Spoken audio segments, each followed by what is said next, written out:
അങ്ങനെ രാവിലെ ഉറക്കമൊക്കെ എണ്ണീറ്റപ്പം ചോറൊക്കെ ആയതിനു ശേഷം പെണ്ണുങ്ങളുടെ സ്ഥിരം ഒരു കൺഫ്യൂഷൻ അടിയാണ് എന്താണ് കറി വെക്കുക എന്നുള്ളത്. ഇന്ന് ഞാൻ മെഴുക്ക് പുരട്ടാനായിട്ട് നിത്യവഴുതനങ്ങയാണ് എടുത്തിരിക്കുന്നത്. ഇതാണെങ്കിൽ നല്ല ഫ്രഷ് സാധനമാണ്. മമ്മി ഞങ്ങളുടെ വീട്ടിന്റെ ടെറസിന്റെ മണ്ടയിൽ ചെറിയൊരു ഗാർഡനിങ് ഒക്കെ നടത്തുന്നുണ്ട്. അവിടെ പാവല്, പയറ്, കോവയ്ക്ക, മുളക്, നിത്യവഴുതനങ്ങ ഇങ്ങനെ ചെറിയ ഒരു ഗാർഡനിങ് ഒക്കെ ഉണ്ട് കേട്ടോ.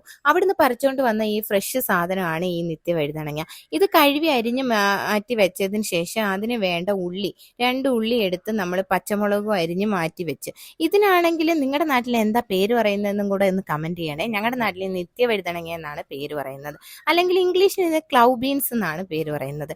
ഇതാണെങ്കിൽ പാത്രം വെച്ച് അടുപ്പത്താക്കിയതിന് ശേഷം കുറച്ച് വെള്ളം ഒഴിച്ചു കൊടുത്ത് ഉപ്പും മഞ്ഞപ്പൊടിയൊക്കെ ഇട്ട് നമ്മൾ ആവി കയറാൻ വേണ്ടി വെക്കുന്ന ഇതാണ്. മെഴുക്കുവരട്ടുന്ന ഒരു കാര്യം നിങ്ങൾക്ക് ആർക്കും പറഞ്ഞു തരേണ്ട കാര്യമില്ല, ഇതെല്ലാവരും നമ്മൾ സ്ഥിരം ചെയ്യുന്നതാണ്.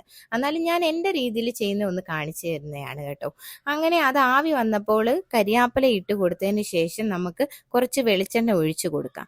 അങ്ങനെ കുറച്ച് വെളിച്ചെണ്ണ അതിനകത്ത് ഒഴിച്ചു കൊടുത്തതിന് ശേഷം നമ്മൾ അരിഞ്ഞു വെച്ചിരിക്കുന്ന ഉള്ളി, പച്ചമുളക്, ഈ സംഭവങ്ങളൊക്കെ നമുക്ക് അതിനകത്തോട്ട് ആഡ് ചെയ്ത് കൊടുക്കാം. എന്നിട്ട് നല്ല പോലെ ഒന്ന് ഇളക്കണം. ഇതാണെങ്കിലേ ഞങ്ങളുടെ ഗാർഡനിൽ നിന്ന് കിട്ടിയതായത് കാരണം നമുക്ക് വലിയ മരുന്നുകളൊന്നും അടിക്കാത്തത് നല്ല ഫ്രഷ് സാധനമാണ് കേട്ടോ. അങ്ങനെ അതിനകത്ത് പിന്നെ കുറച്ച് മുളക് പൊടി, കുരുമുളക് പൊടി, പിന്നെ വേണ്ടി കുറച്ച് ആർഭാടത്തിന് വേണ്ടി കുറച്ച് വെളിച്ചെണ്ണയും കൂടി ഞാൻ ഒഴിച്ചു കൊടുക്കുന്നുണ്ട്. അങ്ങനെ അതും ഒഴിച്ചു കൊടുത്തതിന് ശേഷം നല്ല പോലെ ഒന്ന് ഇളക്കണം. കാരണം അതിൻ്റെ മസാലകളെല്ലാം എല്ലാത്തിലും പിടിക്കാൻ വേണ്ടി കുറച്ച് നേരം ഒന്ന് ഇളക്കിയതിന് ശേഷം നമ്മുടെ മെഴുക്കുവരട്ടിയായി. ഇനി ചോറ് കഴിക്കാം. ഇന്ന് ചോറിന് എനിക്ക് മുട്ട തോരൻ, മെഴുക്കുവരട്ടി, ചമ്മന്തി.